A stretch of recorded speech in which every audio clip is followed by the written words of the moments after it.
Кыргыз Республикасынын президенти Садыр Жапаров бүгүн 3 апрелде Баткен облусундагы командалык штабтык жана мобилизациялык машыгууда болду. Ачык жайгашкан жөө аскерлик транспортторунун куралынын тынымсыз ок атуу менен коштолот. Блокпосттун чегинүүсү уюшумдуулукта өткөрүлөт. Күчтөрүнө ракеталык бомбалык авиасоккусун жүргүзүүдө. Авиасокку бийиктиктен бутага тип-тик ылдый учуп бараткан учуктарынын мүмкүнчүлүктөрүн максималдуу колдонуу менен таамай соккуларды От тобу менен биргеликте мыйзамсыз куралданган топтордун таянып өз алдынча таштап кетүүгө тыюу салынат. Ошондой эле душмандын негизги күчтөрүнө жакындаган соң Горка тактика. Мен Аргымак 34, Балта 111 аткарууга кириштим. Кабылды. Чалгындоо кызматынын башчысы Карабулак аймагында душман тобунун саны 20га жакын кишиге жеткендигин билдирди. Балта 111 белгиси боюнча Улуттук гвардиянын 15-чи атайын багыттагы бригадасынын бөлүкчөсү Карабулак аймагына парашют менен түшүп 36-чы бунун натыйжалуулугун аныктоо, оңдоо иш-аракеттерин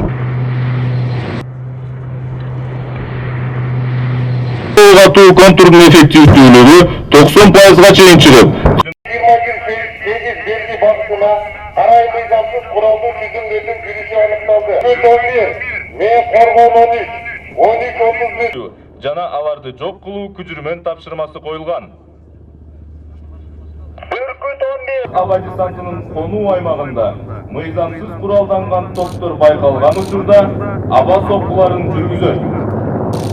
Мамлекет башчысы Баткен облусундагы Божум аскер полигонуна келип, коопсуздук 2021 жана калыптандыруу түштүк 2021 командалык штабтык жана мобилизациялык машыгуулардын жыйынтыктоочу фазасына көз салды. Садыр Жапаров машыгуунун катышуучуларынын алдында сөз сүйлөп, дүйнө жүзүндө конфликттик потенциал курчуп, эл аралык терроризмдин, экстремизмдин коркунучу күчөп, трансулуттук уюшкан кылмыштуулук менен радикализмдин идеялары жайылуусу артып бара жатканын белгиледи. Аскердик машыгуунун урматтуу катышуучулары, ардактуу меймандар. Дүйнө жүзүндө конфликттик потенциал курчуп, эл аралык терроризмдин, экстремизмдин коркунучу күчөөдө жана трансулуттук уюшкан кылмыштуулук активдешүүдө. Жакынкы чыгышта, Афганистанда жана дүйнө жүзүнүн башка аймактарында куралдуу чыр-чатактар басаңдабай жатат. Улам барган сайын радикализмдин идеялары жайылып, анын тамыры барган сайын көбүрөөк өлкөлөрдө тароодо.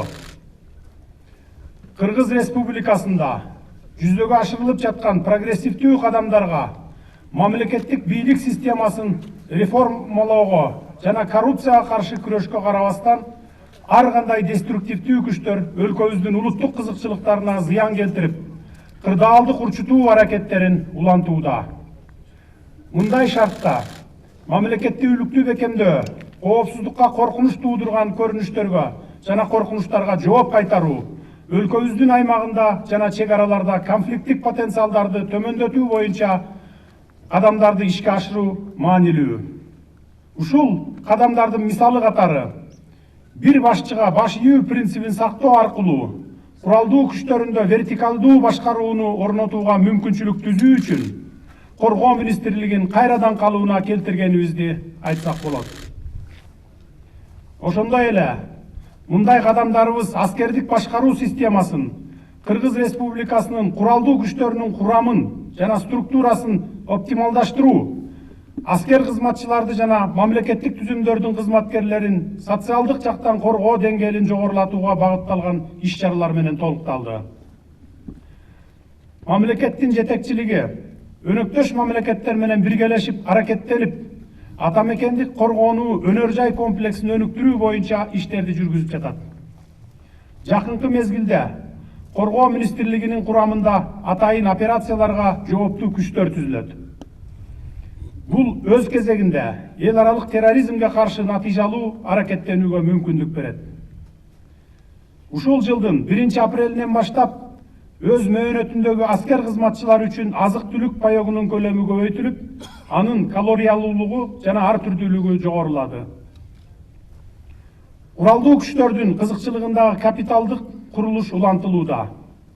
Ош шаарында ушул жылы 200дөн ашык аскер кызматчысы турак жай менен камсыз болот. Жакынкы айларда аскер кызматчыларынын акчалай камсыздалышын азыркы талаптарга ылайык келтирүү үчүн алардын өлчөмүнө индексация жүргүзүү маселелери каралат. Мамлекет тарабынан республиканын түштүк батыш облустарын социалдык экономикалык жактан туруктуу өнүктүрүүнү камсыздоого коңшулаш өлкөлөр, өнөктөш мамлекеттер жана эл аралык уюмдар менен биргеликте сууну пайдалануу, энергетика, миграция процесстери, чек араларды делимитациялоо жана демаркациялоо, жамааттык коопсуздукту камсыздоо сыяктуу маанилүү регионалдык көйгөйлөргө карата бирдиктүү мамилени аныктоого олуттуу көңүл бурулуп жатат. Ушул күндөрү терроризм менен экстремизм дүйнө жүзүнө коркунуч келтирип турганда өз үйүн, мекенин коргоодон артык ардактуу жана ыйык милдет жок экендигин Кыргыз Республикасынын аскер кызматчылары, укук коргоо органдарынын жана атайын кызматтарынын, башка мамлекеттик жана жергиликтүү өз алдынча башкаруу органдарынын кызматкерлери далилдешти. Аны ийгиликтүү өткөрүлгөн коопсуздук 2021 жана калыптандыруу түштүк 2021 машыгуулары көрсөттү. Машыгуулардын максаттары ишке ашты деп белгилеп кетким келет. Бардык катышуучулар аскердик жана өзгөчө абал режиминин шартында окуу күжүрмөн тапшырмаларын так аткарып, анын жүрүшүндө жогорку кесипкөйлүктү көрсөтүштү. Республиканын коопсуздугуна каршы келген ар түрдүү коркунучтарга биргелешип аракет кылууга даярдыгын жана жөндөмүн көрсөтүштү. Мындан кийин катышуучулардын катарын кеңейтип, республиканын бардык административдик аймактык түзүлүштөрүн ырааттуу камтуу менен мындай машыгууларды системалуу түрдө өткөрүп туруу керек. Жалпы элибиздин кызыкчылыгы үчүн куралдуу күчтөрүбүздү чыңдоого багытталган жолубузду улантабыз деп, куралдуу күчтөрдүн башкы кол башчысы катары сиздерди бекем шендирип кетмекчимин. Кыргызстан ачык айрым жана меймандос мамлекет болуп келген жана болуп кала берет. Биздин негизги милдетибиз аны сактап, келечек муундарга өткөрүп берүү. Өткөрүлгөн машыгуулардын Кыргыз Республикасынын гана эмес, бүтүндөй Борбор Азия регионунун коопсуздугун бекемдөө ишине кошулган салым экендигинде шек жок. Инсандын, коомдун жана мамлекеттин кызыкчылыктары ишенимдүү корголуп, өткөрүлүп жаткан реформалар оң натыйжаларды берип жатат деп канааттандуу менен белгилеп кетсем болот. Албетте, мамлекетибизде жүрүп жаткан реформаларды, кошуна өлкөлөр менен мамлекеттик чек араларды тактоо маселелеринде болуп жаткан позитивдүү жетишкендиктерди терс көрүнүшкө бурмалагысы келген ички жана сырткы күчтөр да жок эмес. Бирок биз андай чагымчылдарга көңүл бурбастан ишибизди алдыга жылдыра беребиз. Жыйынтыгы жакшы болот, убакыт көрсөтөт.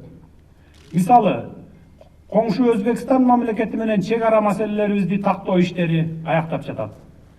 Ал эми коңшу Тажикстан мамлекети менен дагы Кудай буйрса жакынкы мезгилдерде дипломатиялык сүйлөшүүлөр жолу менен эки тараптын бирдей кызыкчылыктарын эске алуу менен ынтымакта чечишип алабыз деп терең ишенем. Ата мекенибиздин тынчтыгы жана гүлдөгөнүгүз үчүн татаал, бирок ардактуу милдетти аркалаган ер жүрөктөр силерге ийгиликтерди каалап кетүүгө уруксат этиңиздер. Бар болуңуздар.